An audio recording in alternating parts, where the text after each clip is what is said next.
Mira, ahí la clave es qué significa ese no sé. Ese no sé no significa no sé. Significa no te lo quiero contar a ti.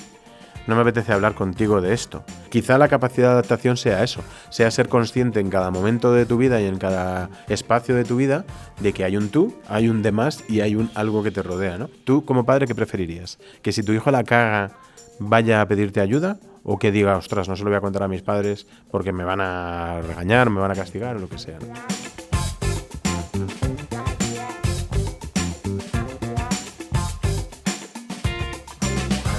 ¿Qué pasa, limones? ¿Cómo estáis? Bienvenidos un día más a El Limonero Podcast. Y hoy, como no, vamos a hablar de educación, que estamos aquí siempre hablando de educación y de cosas que puedan inspirar. Pero tenemos otro crack invitado hoy que se llama Rafa Dávila, le podéis bichear en redes. Y viene, pues, bueno, porque es padre, porque es educador, porque es mediador, porque es orientador, porque es divulgador. De un montón de temas. Tiene formación en mediación familiar, en psicología, maltrato, abusos, altas capacidades, bueno, muchas otras cosas.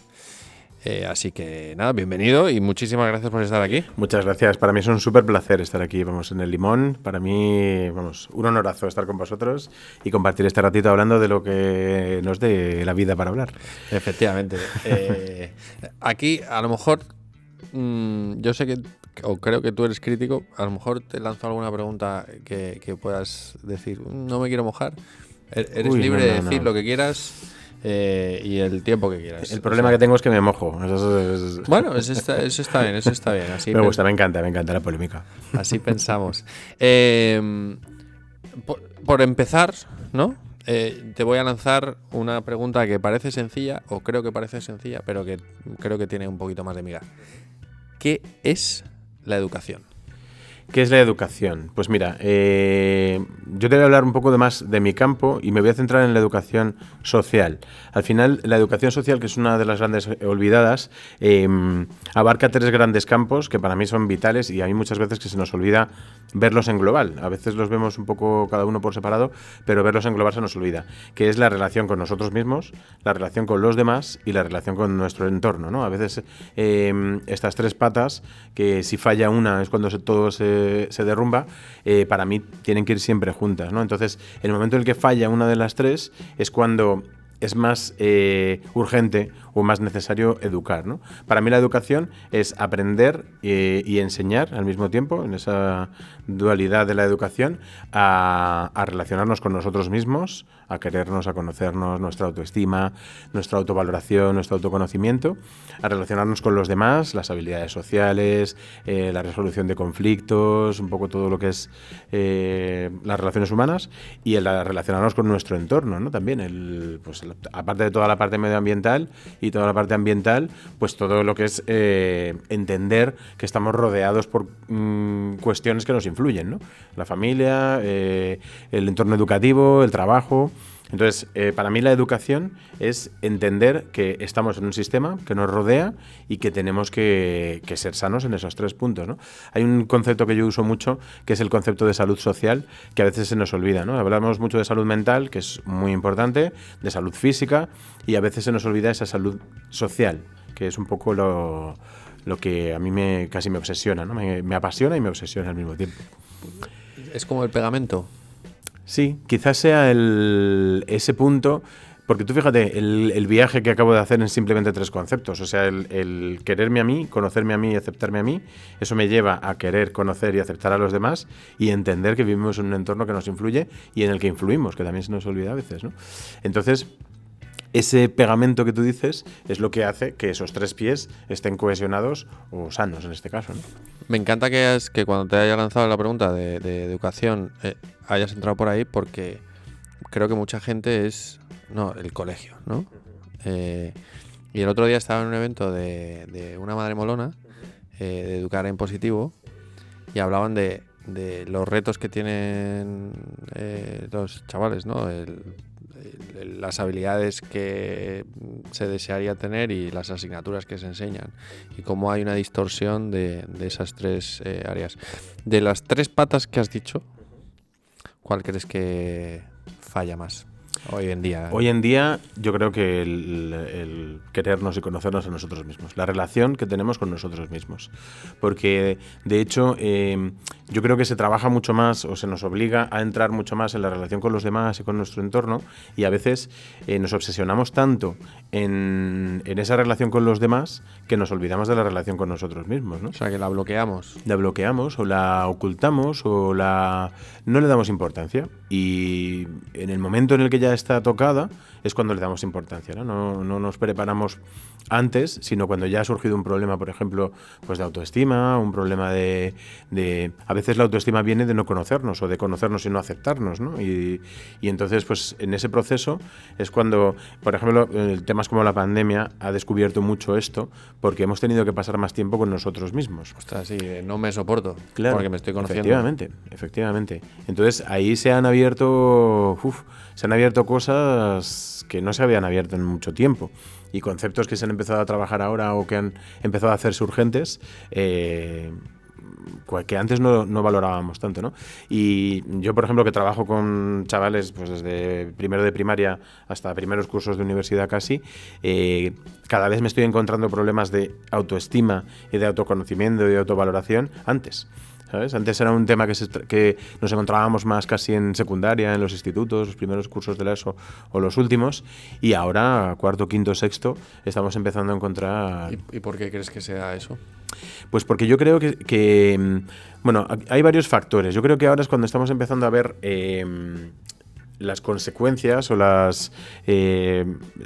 bueno, el sistema educativo sufrió un cambio muy importante, quizá el más importante, en el paso de la Ley General a la LOCSE, ¿no? Entonces, ahí me estoy remontando ahí como abuelo cebolleta, pero me parece importante tener en cuenta esto, porque en aquel momento, que yo soy un poquito más mayor que tú, yo hice la EGB, yo no me tocó la ESO todavía, no me tocó la LOCSE. Yo empecé la EGB. Tú empezaste la EGB, pero acabaste la ESO, ¿no? Pues justo, en ese punto... A mí me tocó todo el cambio. Te tocó todo el cambio. Pues al final la primaria era hasta octavo, que eran 2 cursos más, ¿no? Eso parece una tontería y no se le ha dado importancia, pero yo creo que ahora es cuando estamos empezando a vivir esas consecuencias. Cuando ahora se habla de los niños prueban las cosas 2 años antes, las buenas y las no tan buenas, ¿no? Pues al final son 2 años antes, y casualidad o no, corresponde con séptimo y octavo. Ya está en el instituto. Ya está en el con instituto. Los mayores. 2 años antes. Al final, si lo ves sobre el papel, pues puede parecer que no tiene importancia, pero al final el paso al instituto sí que se vive y se considera como una especie de madurez, ¿no? Y a ellos se les pide una especie de madurez en un verano, o sea, en el verano de sexto al verano de primero de la ESO, en un verano de por medio, pues ya se les pide un nivel de madurez educativa y no educativa a varios niveles, ¿no? Hay una peli de estas americanas, me sale el nombre en inglés, Diary of a Wimpy, que es como un niño que pasa al cole de mayores, al high school, pero claro, es el pequeño y viene de un cole de pequeños, y cómo se tiene que enfrentar a ese mundo más adulto y más... y todos los retos que vienen con ello, ¿no? Eso es. Y ahora se lo estamos pidiendo 2 años antes. Entonces, esto ocurre hace muchos años, pero yo creo que eso son consecuencias que vamos arrastrando, y temas pues muy conflictivos, como la cuestión de la pandemia, por ejemplo, han hecho que salten muchas alarmas y que salten muchas cuestiones, sobre todo lo que te digo, porque al final a los niños también se les ha pedido que pasen más tiempo con ellos mismos, que estén menos tiempo físico con sus iguales, que pasen más tiempo con su familia. Entonces ahí se han despertado muchas cosas que estaban dormidas o que estaban tranquilas y que se han hervido. Según dices esto, me he puesto a pensar, ¿no? Me he puesto a pensar, pues sabes que nos dedicamos a mandar a gente a estudiar al extranjero, en cómo lo hacen en otros sistemas educativos, ¿no? Y entonces ves el sistema británico, que también tiene otras etapas escolares, el sistema norteamericano también, ¿no? El sistema norteamericano tiene muy diferenciados, primary, middle y high school, ¿no? Entonces, el middle school son 2 años, que muchos coles es primary y middle, o solamente es un middle school, o algún cole es high school con un poquito de middle school, ¿no? pero sí que se les trata de manera diferente. Esto es interesante. Pero yo creo, fíjate, el gran problema, y acabas de dar una de las claves, es esa transición, ¿sabes? Hacerla de golpe. Porque aquí, bueno, en la mayoría de colegios concertados y en algunos colegios públicos con el formato de CEIPSO, que es un formato que yo defiendo mucho, no es ese paso no es tan extremo, porque al final te mantienes en el mismo centro, cambias de pasillo, cambias de planta y poco más. Pero y tratan de relacionar también los mayores con los pequeños. Exacto. A los mayores les dicen, oye, pues tienes que interactuar con los pequeños. Hay muchas actividades conjuntas y tal. Pero en la gran mayoría de centros públicos acabas sexto y acabas sexto y ya no vuelves a saber nada de tu cole y al verano sigue, o sea, después del verano empiezas en un instituto. Hoy justo he estado en un instituto dando una charla a los chicos de sexto hablando de esto y les preguntaba sobre sus miedos y qué cosas les inquietan, les preocupan, y claro, son cosas lógicas. Ahora somos los mayores del cole, un centro que conocemos hasta la última esquina, quitando, y esto te lo cuento como anécdota, la típica puerta, que no sabemos qué hay detrás de la puerta, que hay ahí no sé dónde, y le decía a la profesora, hay un cuarto de limpieza, le quité toda la magia de un golpe, porque ellos se pensaban que ahí había, yo qué sé, niños escondidos de, no sé, las catacumbas, pero quitando eso, ellos conocen incluso físicamente todo el centro en el que están, y ahora se van a una nueva jungla donde todo es nuevo. Yo para la presentación que utilizo para un poco ilustrar lo que les cuento, la tengo decorada con Monstruos University, porque me parece como muy guay ese ahora llego nuevo a la universidad, ¿no? Y bueno, es algo parecido, ¿no?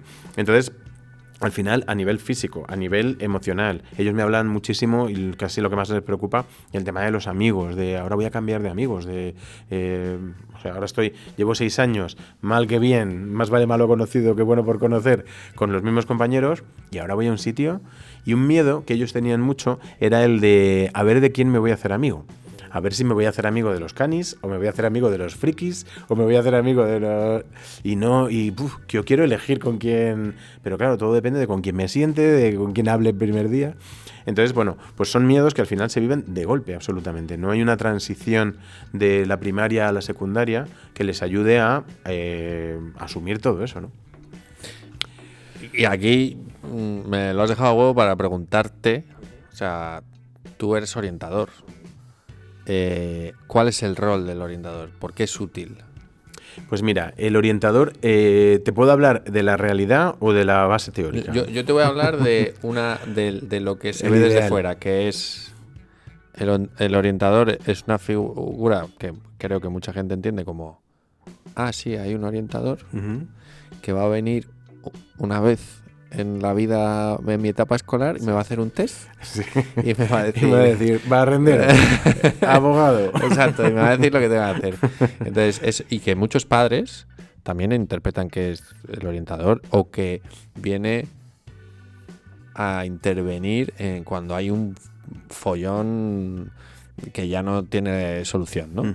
O sea, no hay es una medicina reactiva, ¿no? Sí. Pero tú, como eres orientador, o sea, ¿cuál es el rol del orientador realmente? Vale. ¿Y por qué es útil? Claro. O si no es útil. Bueno, la cuestión es que a día de hoy España, en muchos casos, por ejemplo en el caso de la alta capacidad o de muchas neurodivergencias o de algunas dificultades de aprendizaje, en España estamos en un sistema en el que se actúa cuando ya ha surgido el problema, ¿no? Reactivo, como tú dices. Entonces, al final, con el tiempo, la figura del orientador se ha convertido en eso, en una persona que está en su despacho haciendo informes, al final son burócratas a muerte, haciendo informes para luego derivar a y haciendo eso, y que luego actúan cuando surge un problema. Pero no tienen la posibilidad, aunque tengan la voluntad, no tienen la posibilidad de hacer acciones preventivas, porque básicamente por la ratio de orientación que hay a día de hoy. En el sistema público, aquí en la Comunidad de Madrid, por ejemplo, a día de hoy en secundaria estamos con un ratio de un orientador para unos 900 alumnos, una cosa así. Un orientador para 900 Esa es la ratio a día de hoy, cuando la UNESCO recomienda un orientador para cada 250 alumnos. Pero aquí hay uno para 900. Y en primaria es más grave aún, porque en primaria los centros públicos, la mayoría de ellos, no cuentan con orientador propio, lo que cuentan es con los equipos de orientación de la Comunidad de Madrid en este caso, y hay a lo mejor un orientador para 4 centros. no para 4 alumnos, que podemos estar hablando de 1000 y pico alumnos en primaria, ¿no? Entonces, claro, ahí pueden hacer una labor reactiva, porque a lo mejor a lo largo de un año saltan pues 40, 50 alumnos de esos 900, pero no hay una labor preventiva. Entonces, por eso cuando me has hecho la pregunta te digo, ¿quieres la teoría o quieres la realidad? La teoría, para mí, el ideal, que para mí de hecho sería, en mi opinión, la gran revolución educativa, es que no existiese un orientador, sino un equipo de orientación multidisciplinar que pudiese estar formado por pedagogos, por psicólogos, por educadores sociales, equipos de varias personas que estén dedicados a preparar proyectos para alta capacidad, proyectos para dislexia, planes de detección, planes de intervención, asesoramiento al profesorado, formación al profesorado, formación al alumnado. Ese sería el ideal. Para mí un equipo de orientación debería ser eso. A día de hoy, ¿qué es? Pues un equipo de orientación actúa cuando algo surge, y luego sí que es verdad que en los últimos cursos de la ESO sobre todo, una de sus funciones es guiar las opciones, ¿no? Guiar hacia esa un poco de orientación casi más que educativa, profesional, de hacia dónde puedes guiarte, si hacer formación profesional o hacer bachillerato, qué opciones tienes una vez que hagas formación profesional o qué opciones tienes una vez que hagas bachillerato. Un poco esa labor sí que la suelen hacer porque es algo que es más fácil hacer en grupo, ¿no? Hacer en sesiones. Sí, se da una charla, se lanzan unas dinámicas y entonces cada uno va reflexionando personalmente. Eso es. Entonces, muchas veces cuando se critica a los orientadores, hay que entender y conocer y saber que no es una cuestión de voluntad, es una cuestión de imposibilidad numérica. ¿Y por qué no se hace? O sea, pues como tantas cosas que tiene la gente muy clara, todo el mundo con el que tú hablas dice, pues estoy de acuerdo contigo, eso es lo que habría que hacer, y luego no se hace. Yo entiendo que es complicado a lo mejor ahora plantear eso, caro. No lo sé, o sea, yo creo que caro no es. De hecho, hay institutos que me consta que lo que están haciendo es renunciar a profesores y a lo mejor alguno se tiene que cargar más para poder contar con más orientadores, ¿no? Y decir, pues mira, renunciamos a un profesor de valores y valores lo doy yo, yo conozco directores que han dicho voy a impartir yo valores este año para que mi plaza no cuente y poder añadir un orientador más. Entonces este año pues tenemos 3 y tienen que jugar con eso, es como pues tú tienes X piezas y esto pasa tanto en los públicos como en los privados. Esto pasa más en los públicos. En los privados y los concertados, más los privados tienen un poco más de libertad para contratar, para... Sí, depende de si se quieren gastar el dinero. ¿No? Eso es. Entonces, sí que es cierto que los privados suelen tener equipos de orientación más completos, los concertados también tienen esa posibilidad, porque el público sí que es acceso a través de oposición y de pruebas de selección, y en lo concertado sí que tienen esa posibilidad de contratar a través de sus recursos humanos, ¿sabes? A mí me choca porque es verdad que, bueno, llevo dándole vueltas, ¿no? a temas de salud un tiempo, y es medicina reactiva o medicina preventiva. Y cómo puedes cuidar mejor a tu sociedad, pues con medicina preventiva, y además te va a costar mucho menos. Eso es, ¿no? Eso es. Pues en la educación igual. O sea, si tienes a más gente preocupándose no tanto por el currículum académico, sino por el desarrollo personal, eso es. Va a salir gente más sana mentalmente, vas a tener una salud social mejor, va a haber una implicación, va a haber una red. Eso es. Para mí, por eso te decía antes que para mí esa es la revolución educativa. Si quisiésemos revolucionar el sistema y cambiarlo de manera radical, habría que tirar por ahí. ¿Y hay algún sitio en el mundo que se esté haciendo esto? Pues mira, en el mundo anglosajón realmente, te voy a hablar un poco de las altas capacidades, porque aquí, para ponerlas como ejemplo, ¿vale? Aquí en España, ¿qué ocurre? Que no se evalúa a un alumno, o no se considera que se debe evaluar a un alumno de alta capacidad, a no ser que haya algún tipo de dificultad, o bien de académica, que los contenidos no lleguen, que se esté aburriendo, o bien que sea un alumno disruptivo, o bien que pues algo que salte, ¿no? Alguna alarma que salte. Y en cambio, cuando salta o cuando existe esa posibilidad, aquí en España me parece como que es un marrón, ¿no? Que ocurra esto. En el mundo anglosajón, en Estados Unidos, por ejemplo, tú lo conoces seguro mucho mejor que yo, hay una cultura totalmente distinta, más de búsqueda del talento que de, ostras, ha salido un talento, a ver qué hacemos ahora, ¿no? Entonces te lo pongo como ejemplo porque realmente en todo el mundo anglosajón, o en gran parte del mundo anglosajón, en la educación hay grandes equipos igual no le llaman orientación en estos países, pero hay grandes equipos detrás de perseguir al talento por un lado, te lo pongo como ejemplo, o ver dónde están las dificultades y por dónde se puede trabajar, ¿no? La atención a la diversidad, que ahora se habla mucho de ella, aquí en España somos bebés en esto, o sea, todavía estamos empezando, acabamos de nacer, las nuevas leyes empiezan a traer conceptos como el diseño universal del aprendizaje, como pues esto, la atención a la diversidad, pero la atención a la diversidad en otros países se lleva haciendo años, inconscientemente casi, ¿no? Yo tengo una amiga que es profesora en Finlandia, por ejemplo, y que siempre se pone Finlandia como ejemplo. ¿Qué ocurre con Finlandia? Yo pienso que debido a nuestra cultura y como somos, igual el sistema finlandés aquí no funcionaría, ¿no? Aunque lo calcásemos. Pero algunos de los grandes éxitos del sistema finlandés son la valoración del profesorado, por ejemplo, ¿no? Ella me contaba, ella es profesora de infantil, y ella me contaba que en Finlandia ser profesor de infantil es como ser una eminencia, es casi, están mejor vistos o más valorados que los profesores casi de universidad, los profesores de infantil, porque en Finlandia entienden que se debe trabajar desde pequeños, ¿no? O sea, sí, que las raíces... Estás creando unos cimientos. Estás creando esas raíces, ¿no? Entonces, no es tanto en sistemas en los que está tan arraigado todo esto de la atención a la diversidad y de trabajar desde pequeñitos con los niños, no es tanto el que haya equipos de orientación como entender e interiorizar lo que es de verdad la diversidad y lo que es la atención individualizada del alumno, ¿no?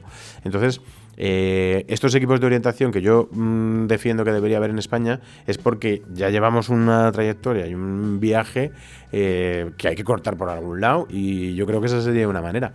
En otros países pues ya es una cuestión más arraigada en las raíces educativas del país, ¿no? ¿Y hay alguna región en España que digas, ostras, esto lo están trabajando mejor? Ahora se están empezando a cambiar cosas. No. Se están empezando a cambiar cosas en general en España. Pero no hay ninguna región que ahora mismo digas puntera. Porque ¿no? Aquí, Oli, tú lo sabes igual que yo, está tan politizado todo que nadie se atreve.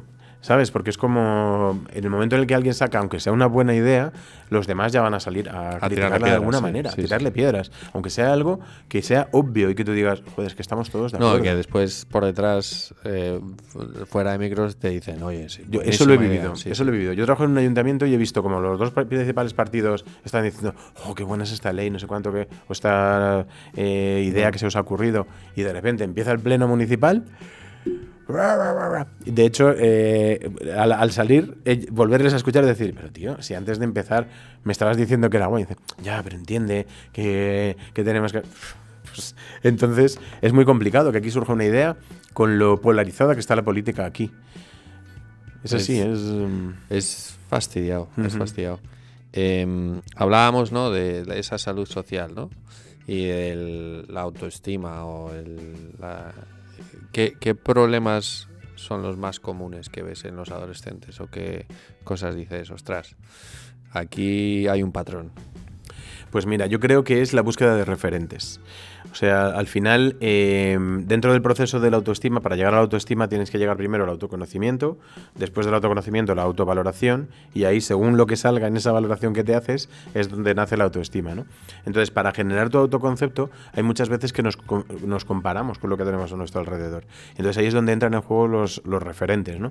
Al final, lo que te decía antes de la edad, de por qué se ha adelantado un poco todo esto, es porque empezamos a buscar antes referentes. Antes era un poco como la edad de la adolescencia, en la que más se hacía esa búsqueda de referentes, y ahora se empiezan a buscar antes. Y la cuestión es qué referentes son los que hay, ¿no? Entonces, en el momento en el que yo estoy buscando crear mi propia personalidad o crear mi propio yo, que luego voy a tener que evaluarlo y valorarlo para convertirlo en autoestima, muchas veces, si no tengo un nivel de personalidad propia muy fuerte, lo que hago es buscar a mi alrededor y compararme. Entonces, cuando yo veo qué es lo que valora la mayoría de gente y lo que la gran mayoría de gente ve como bueno, pues eso es a lo que me quiero acercar. Y cuando veo que no me acerco a eso, o que no tengo posibilidad de acercarme, o incluso que no me gusta a lo que me estoy acercando, ahí es cuando surgen muchas dificultades, ¿no?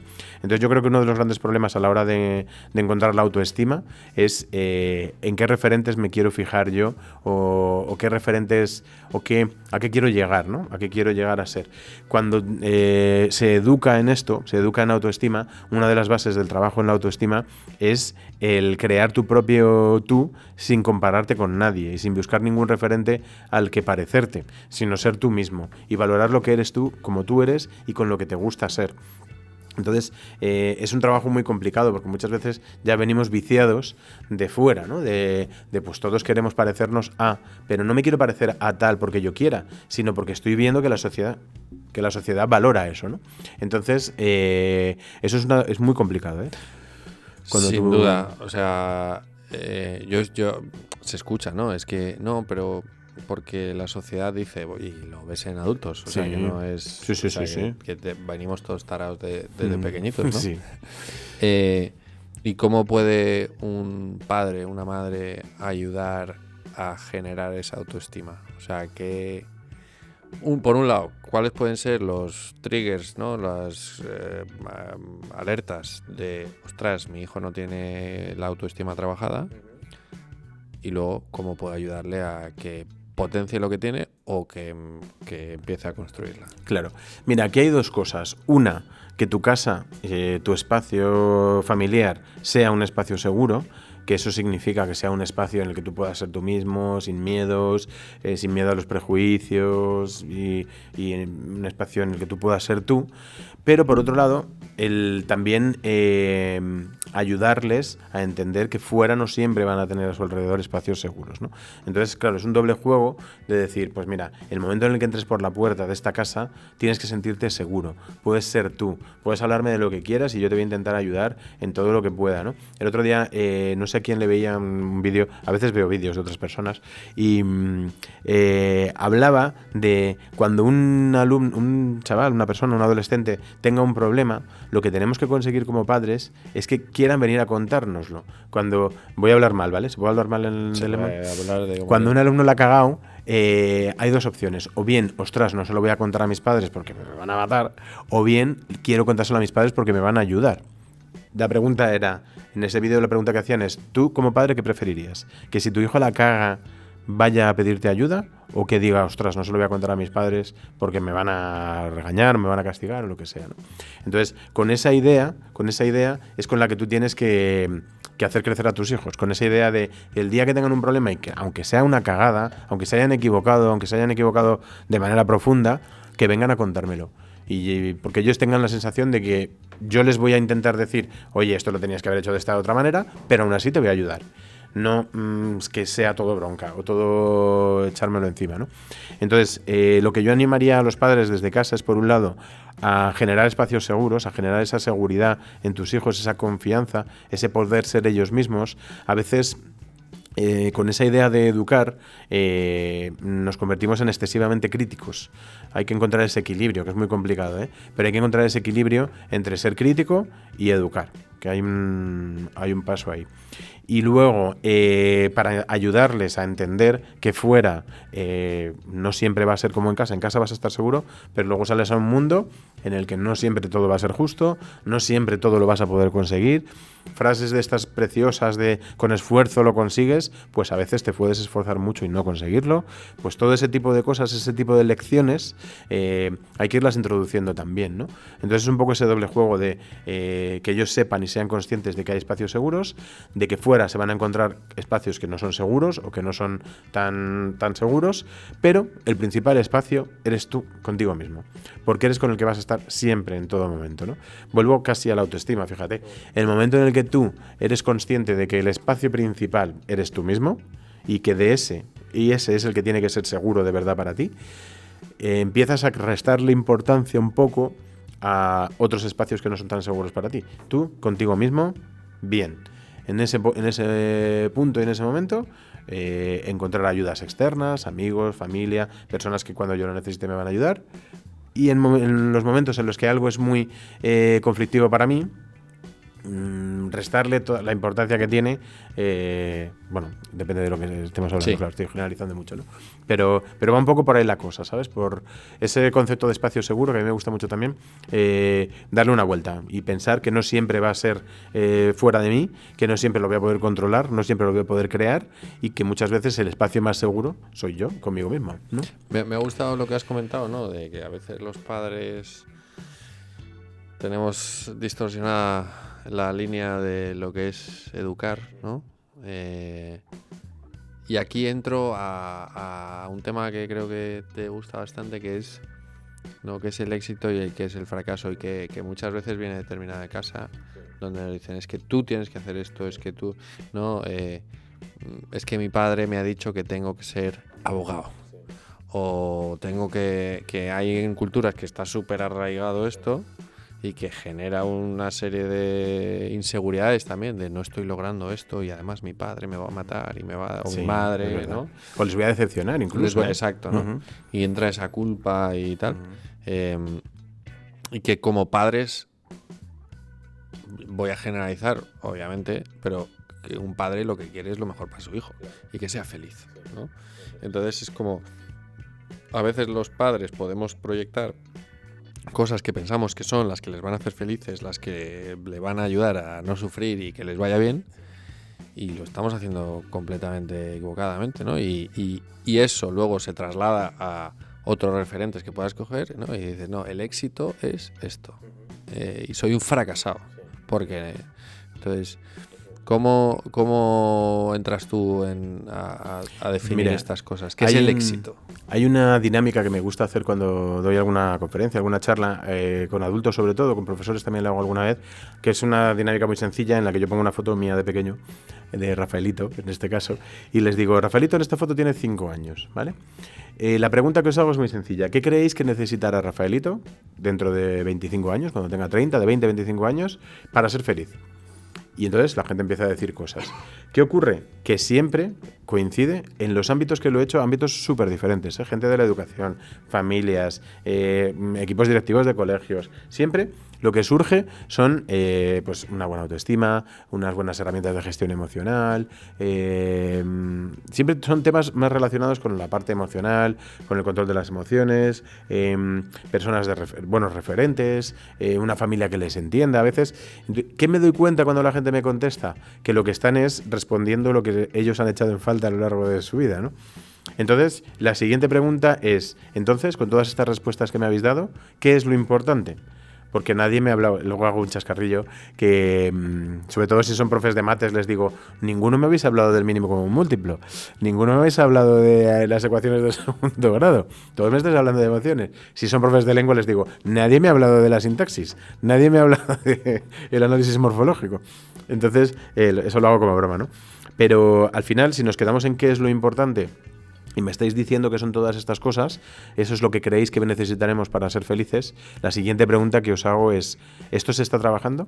¿Estamos trabajando esto con nuestros hijos? ¿Estamos enseñándoles esto que estáis diciendo en las aulas, en casa, en la familia? Y la respuesta muchas veces es que no. Entonces, al final es lo que tú has dicho, ¿no? Que tenemos un poco desviado ese concepto. A mí me cuesta mucho creer que el éxito sea el sacar buenas notas en un sistema que no valora la manera en la que aprendemos, sino que todos tenemos que aprender de la misma manera y al mismo ritmo. Y me cuesta mucho creer que el fracaso sea el no sacar buenos resultados en un sistema que no valora cómo aprendo yo, a qué velocidad aprendo, ¿no? Y que el éxito sea sacar muy buenas notas, pero tener una salud mental hecha mierda o tener una autoestima muy baja. Pues a mí me cuesta pensar en que eso sea el éxito y que lo otro sea el fracaso, ¿no? Entonces yo creo que cuando hablamos de éxito y de fracaso, más que pensar en qué es, hay que pensar, primero hay que pensar lo que es. Para mí el éxito sería encontrar aquello que me hace feliz, pero sobre todo más que lo que me hace feliz, porque también esto de la felicidad también es una cosa a la que le da muchas vueltas y creo que la felicidad tampoco se puede conseguir de manera constante. Quiero decir, creo que es imposible estar todo el rato feliz, de la misma manera que es imposible estar todo el rato triste o que estar todo el rato enfadado, ¿no? Entonces es ir encontrando momentos en el día. Que es otra de las cosas que creo que la gente confunde, Sí. ¿no? Y dice, es que no soy feliz, y entonces pues soy un fracasado, porque Sí. no soy feliz. Sí. Y la felicidad es parte del camino, no es el fin del camino. Sí. Porque si no, no llegaría. Exacto, mira, yo esto lo he visto mucho en alta capacidad y te explico por qué. Porque una de las características de la alta capacidad es la alta intensidad emocional. Entonces, eso te lleva a que, yo lo he visto en mi hijo, por ejemplo, ¿no? Un día maravilloso, todo un día con amigos, tal cual. En el último minuto de parque le dan un balonazo en la cara y hoy ha sido el peor día. O sea, ha sido un día de mierda. Cuando has tenido un día maravilloso y te han dado un balonazo en la cara, pero ha sido un día de mierda, ¿no? Entonces, claro, a mí eso me ha hecho reflexionar en ese concepto de felicidad, porque digo, joder, si lo analizas fríamente, mi hijo hoy ha tenido un buen día, muy buen día. Si sumamos los minutos que ha estado bien y que ha estado mal, ha sido un día maravilloso. Pero él se va a acostar hoy pensando que ha tenido un día de mierda. Entonces, si eso lo alargas en el tiempo, una persona puede llegar a pensar que tiene una vida de mierda. Cuando realmente, a lo mejor, si analizas y te quedas con los momentos buenos y con los momentos malos, a lo mejor tiene muchos más buenos que malos. Qué buena. Pero esa persona interioriza que ha tenido una vida de mierda o una semana de mierda, ¿no? Esto es un consejo fantástico, creo que para todos, pero Sí. que puede ser muy interesante para los adolescentes, Ujú. que al final del día analicen, ¿no? Y pongan Sí. y hagan una balanza. Exacto. De todo lo bueno, todo lo malo. Y eso creo que te va a poner en perspectiva. Claro. Y te va a decir, bueno, esto que yo digo que es malo, Ujú. igual no es tan malo. Claro. ¿no? Por un lado el nivel de importancia, por otro lado el tiempo. O sea, suma los minutos en los que has estado bien hoy y los minutos en los que has estado mal. Pues si sumas, a lo mejor el día no ha sido tan malo. ¿Que el momento malo ha sido muy malo? Vale. Pero el día en global, ¿cómo ha sido? Ojo, que puede que tengamos un día de mierda. Hombre, también. claro. Pero pues entonces. Pero si el día es de mierda, que tú sepas que es de mierda Sí. y que te seas consciente. Hoy ha sido un día de mierda porque no he tenido nada bueno en el día, ¿no? El problema es cuando eso se alarga y que luego hay que entrar por otro lado, ¿no? Pero bueno, que hay muchas veces que ocurre esto, ¿no? Que nos centramos tanto en lo malo. Yo hablando de esto, es otra anécdota que me voy por otro lado, pero en esto de las redes sociales, en el momento en el que empecé un poco a tener más seguidores y todo esto, me empezó a pasar una cosa muy curiosa y es que a lo mejor pues las primeras publicaciones en TikTok que tuvieron un montón de repercusión, a lo mejor tenía 200 comentarios y eran 199, qué maravilla, eres luz, hacía tiempo que necesitábamos una cuenta como la tuya tal, y de repente uno me decía, pues estás gordo, y yo me quedaba con ese. Y a los otros 199 los despreciaba y me quedaba con ese y me quedaba rayado con ese. No contestaba ninguno de los 199 y a ese le contestaba, pues yo me puedo poner a dieta, pero tu tontería no sé qué tal, yo qué sé, alguna burrada, ¿no? Y luego con perspectiva decía, joder, qué injusto soy.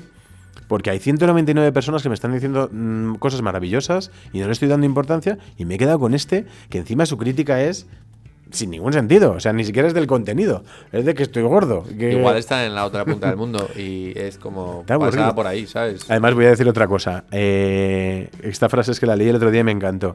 No le des tanta importancia a lo que te pongan en redes sociales porque el 90% de las personas que escriben en redes sí. sociales las escribe cagando. Entonces Exactamente.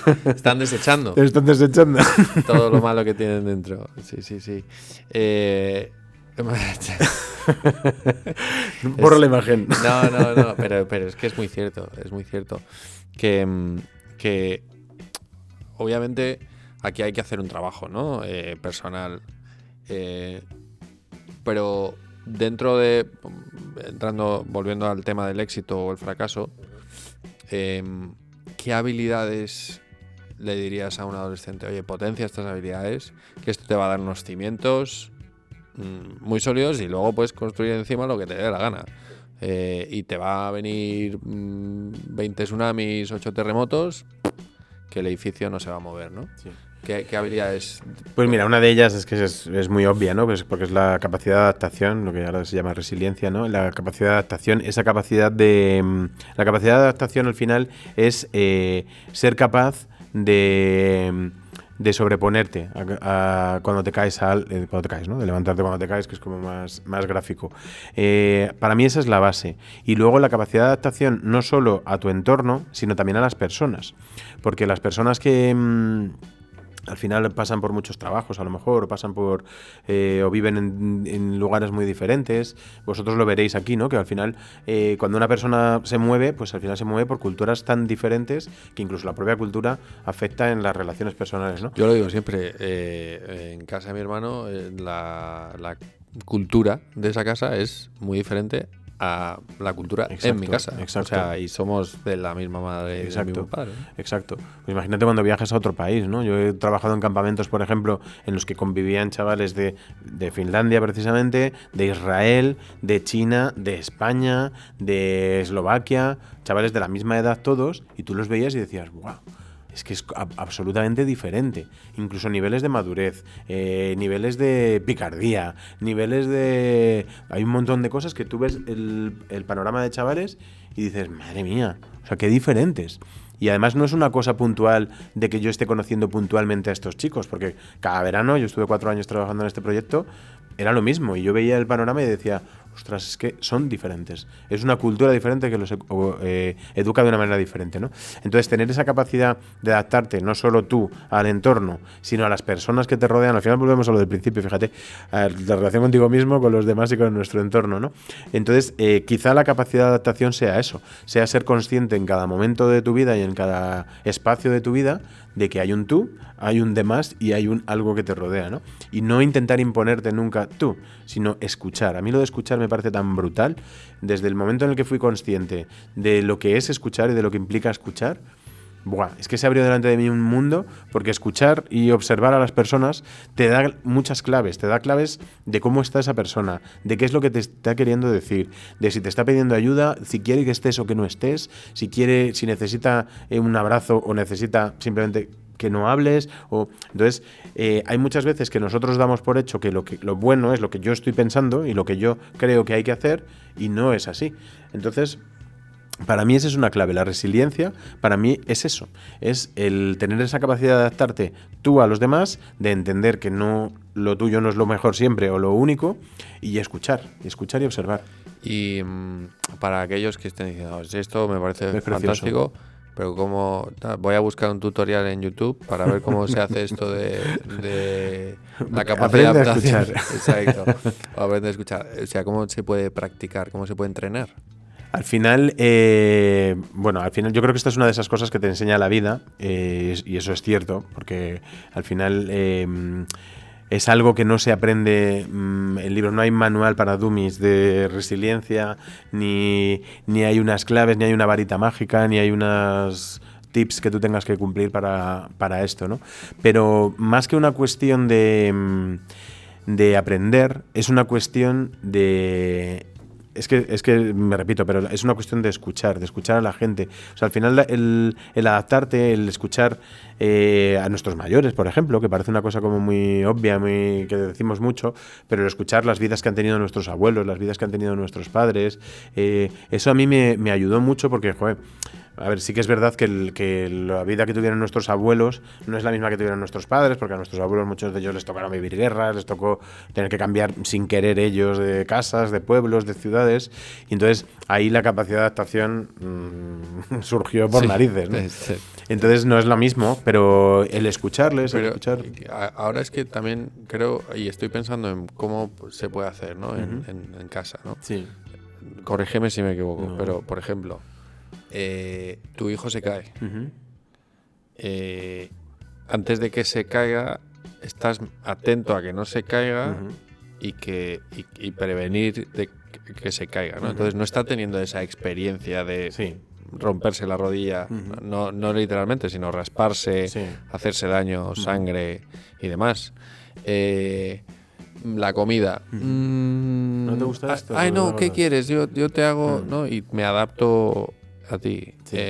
Está yendo mucho en esa dirección de te llevo la mochila.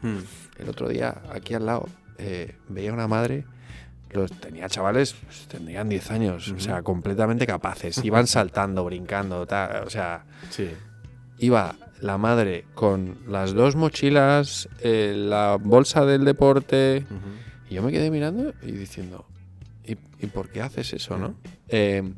O el ceder muchas veces a, no, hazlo tú, papá, o no tanto que te digan hazlo tú, sino no, quita, ya lo hago yo porque como tenemos que hacerlo, o sea, ya lo hago yo que es más rápido. Se tiene que hacer porque llegamos tarde, ¿no? Claro, y entonces entramos en ese círculo de, pues lo voy a hacer yo porque lo voy a hacer más rápido, mejor y demás, y todo va a salir. Entonces, no estamos exponiéndonos, o no estamos exponiendo a nuestros verdad. hijos o a nuestros estudiantes, o no con tanta también burocracia. Que entiendo que hay que proteger, ¿no? Porque también hay muchas cosas, ¿no? Sí, es como obviamente.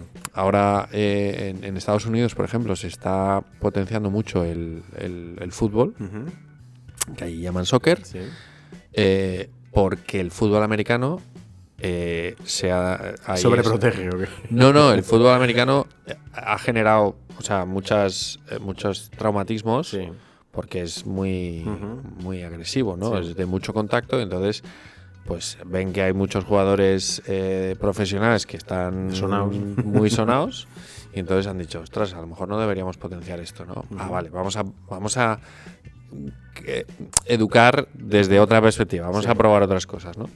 Entonces, que los europeos están mucho mejor que nosotros, ¿no? Que juegan al fútbol. Bueno, entonces, o sea, ¿tiene sentido lo que estoy diciendo? Sí, absolutamente. De todas formas, mira, yo te iba a hablar del rugby porque es mi deporte, yo siempre he sido muy malo al fútbol y eso me generó en un momento de mi vida el estar casi fuera de determinados grupos hasta que descubrí el rugby y el rugby fue quien me eligió a mí, no elegí yo al rugby, sino me abrazó directamente el rugby, ¿no? Por eso el fútbol americano lo tengo un poquito ahí como porque es un rugby con armadura, eso no mola. Entonces el rugby de verdad se juega con la piel, con la cara, con los dientes. Bueno, ahí se puede llevar protector. Entonces a mí el rugby me enseñó mucho de esto, ¿no? Y el ejemplo que has puesto tú del fútbol, me vale el rugby también. A adaptarte te enseña también a veces el ver que tienes que perder, que tienes que llevarte una patada, que tienes que perder el balón.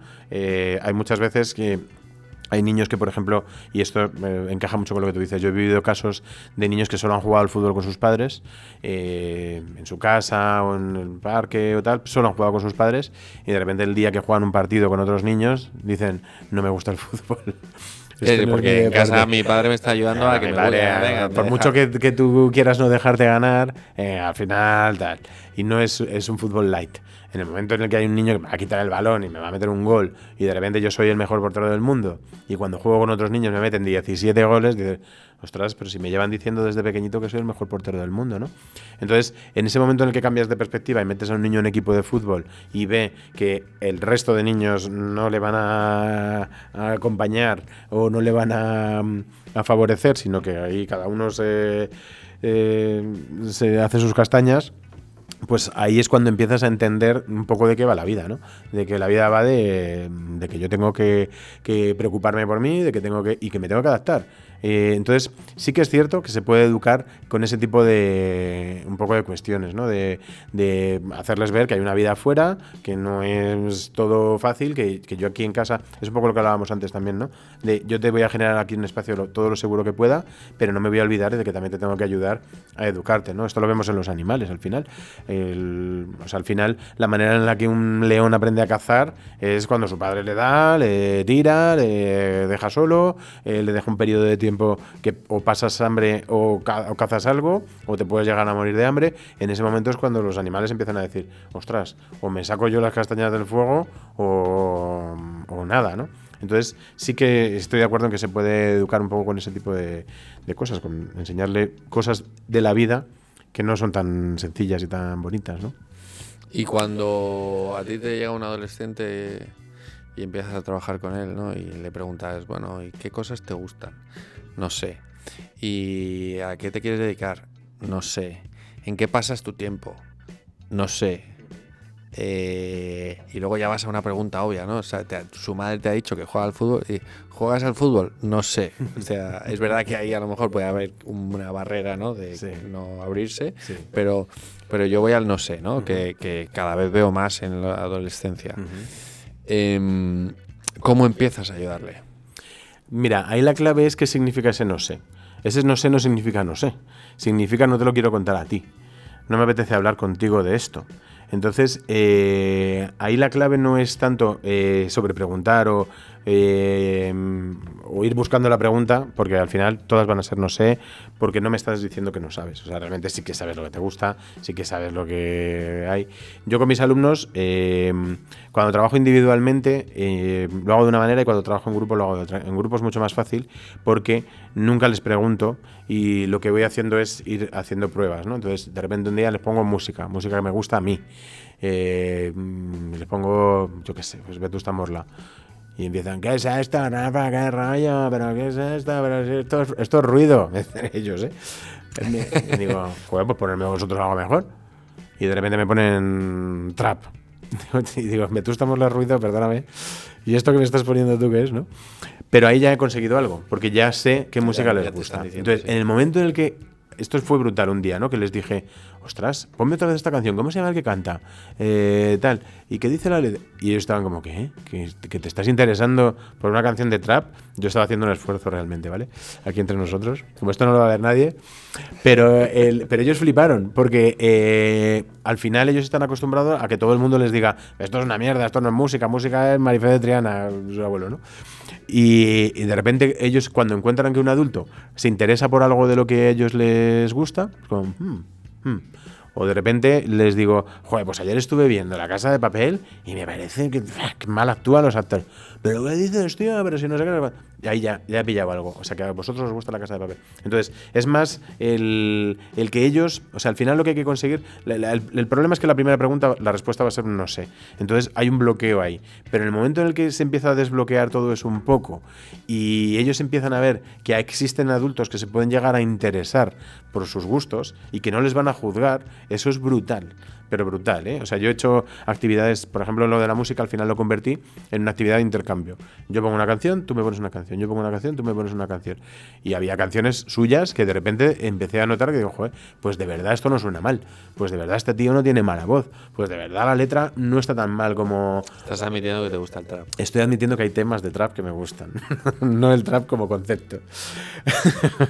Pero sí, o sea, y tener ese punto de humildad de decir, joder, lo que yo te voy a enseñar no es todo bueno. A lo mejor yo te pongo pues otro grupo y ellos me dicen, pues no nos gusta por esto, porque las letras son un rollo, porque es muy ñoño, porque mira qué voz tiene el cantante, porque no... Digo, bueno, vale, pues te lo puedo comprar. A mí me gusta porque son mis gustos, pero te puedo comprar que a ti no te gusta, ¿no? Entonces, establecer esa no juzgar, sino simplemente poner sobre la mesa lo que a mí me gusta y lo que a ti, es brutal. Otro día lo que sí que hice es una actividad dentro de esta para hacerles un poco reflexionar. Dije, vamos a coger una canción que os guste y que sea súper cañera. Y me trajeron una, vamos, lo que decía la letra era brutal. Y les dije... Tuviste que ponerla en bajita. Dije, como pongamos un pi en cada palabrota, la canción se convierte en pi. Entonces dije, vale, ya lo he escuchado. Vamos a imprimir la letra. Imprimimos la letra... Y les dije, ahora, cada palabra que sea fea, cada palabrota, cada falta de respeto a la mujer y tal, quiero que la subrayéis y la cambiéis por una frase que sea bonita o que sea todo lo contrario o tal. Luego la canción no tenía ningún sentido, claro, pero ellos les hizo reflexionar sobre, joder, al final cuando veíamos la hoja era... En cada línea había 2 o 3 frases subrayadas y ellos decían... Joder, pues es verdad, o sea, a mí reconozco que me gusta la canción, reconozco que tiene buen ritmo, que pega bien con la letra, pero, joder, lo que dice, pues a lo mejor es un poco fuerte, pues a lo mejor esto se podía haber dicho de otra manera y tal, ¿no? Entonces, al final... Sí, que por usar este ejemplo, luego llega un padre y dice, no escuches esa música. Claro. Y entonces, porque no has hecho ese proceso de compartir ideas. Exacto. Y de expresar... Oye, final, no les has hecho conscientes del por qué te estoy diciendo claro. esto. Al final, cuando un alumno te responde a todo que no sé, es porque tiene un camino detrás en el que se le ha acostumbrado a que todo lo que te diga se va a juzgar. Entonces dice, me paso de decirte porque me vas a juzgar. O sea, cuando yo te diga que soy del Barça, me vas a decir que tú eres del Madrid. Cuando yo te diga que me gusta el trap, me vas a decir que es una mierda. Cuando yo te diga que me gusta salir con mis amigos, me vas a decir que tendría que estudiar más. Y están acostumbrados a eso. En el momento en el que ellos notan y ven que la persona que tienen delante no les va a juzgar, que simplemente te estoy preguntando de verdad qué te gusta porque me interesa saberlo, todo cambia. Una oportunidad que a mí me gusta mucho usar es cuando la lían parda, reaccionar de manera completamente opuesta a la que se espera. A lo que esperarían. Claro, o sea, no, tú imagínate, te ha detenido la policía porque, yo qué sé, has robado en una tienda. Sí. Y lo normal es llegar y gritar y tal, ¿no? No, oye, tío, ¿cómo estás? Uh-huh. Como que, ¿cómo estoy, no? ¿Estás bien? Uh-huh. Guay, bueno. Menudo follón, ¿eh? Entonces empiezan, hostias, sí, me va a escuchar, se está interesando por mí, no me está liando porque muchas veces cuando pasan las cosas es el peor momento para reaccionar. Sí, es verdad. No hay, o sea, cuando estás en shock, vamos a llamar a cualquier situación, ¿no? Estoy en shock, no voy a interiorizar nada, no voy a poder sacar el aprendizaje. Luego, Es verdad. va pasando el tiempo, se va aposentando un poco todo el ruido, ¿no? Y de repente dices, pues mira, pues esto, tal. Sí. Y se genera esa confianza. Eso es. Que es muy Eso es lo que te decía antes, ¿no? De si yo me meto en un lío de verdad y la he cagado, ¿qué es lo que voy a buscar? A las personas que me van a ayudar, no a quien encima de que yo ya soy consciente de que la he cagado, encima me va a echar la bronca. O sea, a veces con mi hijo pequeño nos pasa, ¿no? Pues me caigo y le digo, hostia, eres tonto. Es que estaba claro que te ibas a caer. Y él me dice, o sea, me está doliendo la pierna mogollón y encima me estás regañando. Y dices, joder, pues tienes razón. Tienes razón. Lo que pasa es que luego hay algo en tu interior que dice, joder, es que estoy viendo que te ibas a caer, que era obvio, ¿no? Pero como en la adolescencia y esa parte de que todavía no está terminado de desarrollar el córtex prefrontal, que es quien nos dice ese análisis de consecuencias, ¿no? Como todavía eso no está desarrollado, habrá ocasiones en las que ellos actúen sin tener eso desarrollado. Entonces, si tu primera reacción es que te iba a pasar, es que estaba claro que esto iba a pasar, pues ellos no lo van a entender. Ellos van a decir, tú me estás regañando en vez de ayudarme. Cuando me vuelva a pasar algo, a ti no sé a quién voy a llamar. Porque no me vas a ayudar, porque me vas a echar la bronca. Y hay una pregunta que hacemos, que igual te la sabes, para un poco cerrar el círculo de esta charla, que veo que tienes ahí un cómic de la Patrulla X y que seguramente es un regalo para ti. Muchísimas gracias. Seguramente puedo hilar por dónde va, pero la pregunta es, ¿cómo crees que sería o cómo te gustaría que fuese o debería ser la educación de los hijos de tus hijos? Los hijos de mis hijos.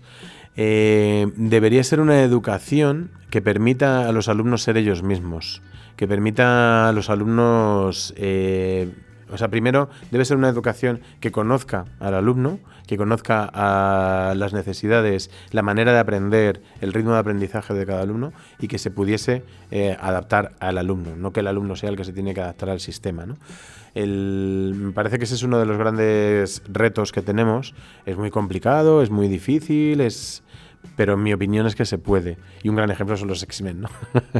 Bueno, este es un regalo que te hago porque para mí, cuando a mí me preguntan ¿cuál es el mejor libro sobre altas capacidades, sobre educación que se ha escrito? La gente espera que les hable de Renzulli, que les hable de Javier Tourón, de tal. Y yo cuando saco esto, pues la gente muchas veces dice, se levantan y se van. No me ha pasado nunca. Pero cuando doy una charla y saco este libro... Se quedan con la boca abierta diciendo, espérate por dónde viene. Cuando saco este libro, la gente... Ahí hago el chascarrillo de, venga, ahora es cuando os podéis levantar e iros si queréis, porque he perdido toda mi seriedad. ¿Qué pasa con los X-Men? Bueno, los X-Men lo explico muy rápido para la gente que no los conozca. Yo soy muy friki de muchas cosas y una de ellas son los superhéroes, una de ellas es Marvel. Y la Patrulla X, que es como se llamó aquí en España, siempre tuvo algo que me enganchó y luego ya de mayor entendí el porqué, ¿no? Hay un personaje en esta saga que es el profesor Charles Xavier, el típico hombre calvito que va en una silla de ruedas, que en un momento dado hereda una mansión de sus padres y en esa mansión crea una escuela. ¿Qué ocurre en esta sociedad de la Patrulla X? Que hay unas personas que son los mutantes que han nacido por una mutación con poderes extraordinarios, ¿no? Hay algunos que tienen aspectos desagradables incluso porque son así monstruosos, otros son simples poderes mentales, hay poderes de mucho tipo, ¿no? Entonces, en esa sociedad en la que viven los mutantes se crean como tres líneas de pensamiento. Por un lado están los propios mutantes buenos, vamos a decirlo así, que lo que quieren es convivir con los seres humanos e incluso usar su poder para ayudarles, que esa es la facción o la línea de pensamiento que lidera el profesor Charles Xavier. Luego está una línea de mutantes que dice que como ellos son superiores genéticamente y que estos poderes les hacen superiores a los seres humanos, deberían ser ellos los que gobiernen el mundo y no los humanos. Y luego, dentro de los humanos, también se podría decir como que hay dos sublíneas de pensamiento, unas que dicen que qué guay es que tener mutantes entre nosotros y nos pueden ayudar, y otras que dicen que es una aberración y que hay que buscar la manera de, entre comillas, curarles, ¿no? Hay que curar esos grandes poderes.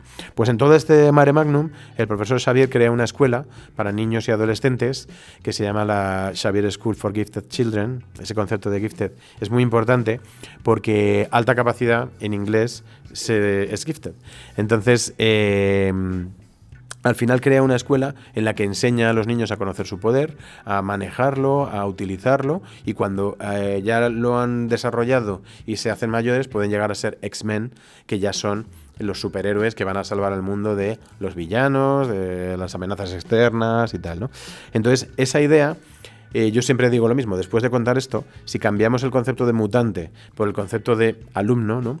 De alumno de alta capacidad, de alumno con cualquier divergencia, de alumno con cualquier necesidad educativa especial, el ideal de educación para mí va por ahí, por crear espacios en los que se les enseñe a conocerse, se les enseñe a conocer sus habilidades, sus capacidades y se puedan desarrollar de manera que se conviertan al final en herramientas para ayudar a la sociedad. Al final, si te fijas, vuelvo a con lo que empezamos y parece como que se cierra el círculo aquí, pero al final vuelvo a que en ese proceso te ayuden a conocerte y a valorarte, te ayuden a relacionarte con los demás y te ayuden a conocer tu entorno y a aportar al entorno, ¿no? Al final nuestra relación con el entorno, él nos aporta a nosotros y nosotros le aportamos a él, ¿no? Entonces al final la educación creo que va por ese círculo precioso de relacionarnos con nosotros, con los demás y con nuestro entorno. Qué guay. Muchísimas. Te voy a entregar el... Muchísimas gracias. Muchísimas gracias. Es verdad que con todo esto que dices, creo que muchas veces pasamos por alto películas, libros, historias, ¿no? que tienen muchísimo más trasfondo, y lo que has contado es súper, súper chulo. Nada, darte otra vez las gracias por haber venido al Limonero. Gracias a todos vosotros que estáis ahí escuchando. Esperamos que haya sido interesante. Bueno, para mí lo ha sido fantástico. Tenéis a Rafa en sus redes sociales, Rafa Dávila, orientador. Orientador, ¿no? En Instagram, sí. En Insta, está en Twitter y tal. En TikTok también, en TikTok tengo ahí mi público también. Sí. Y si sois padres, necesitáis un poquito de orientación, pues también le podéis contactar porque hace sesiones también privadas, un poco para guiaros. Acompañamiento, les llamo acompañamiento, que me parece muy gráfico eso de acompañar a las familias en este camino, que nacemos sin libro de instrucciones y... Que sin duda, o sea, para mí me parece clave, ¿no?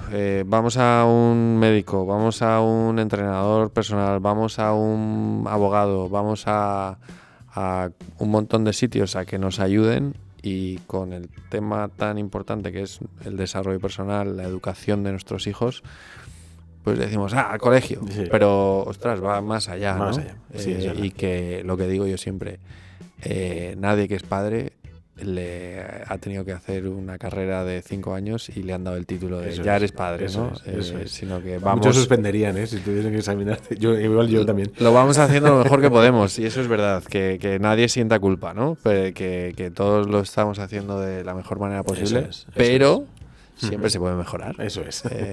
Y nada, esperemos que haya servido. Muchísimas gracias. Gracias a vosotros. Para mí ha sido un honorazo. Me hace muchísima ilusión que salga mi imagen con este limón aquí detrás, porque es un podcast que me gusta mucho y nada, para mí es un honor estar aquí con vosotros y un placerazo. Pues ya eres un limón más. O sea, maravilloso. Ya eres de la patrulla. La patrulla alemán. Hasta luego. Muchas gracias.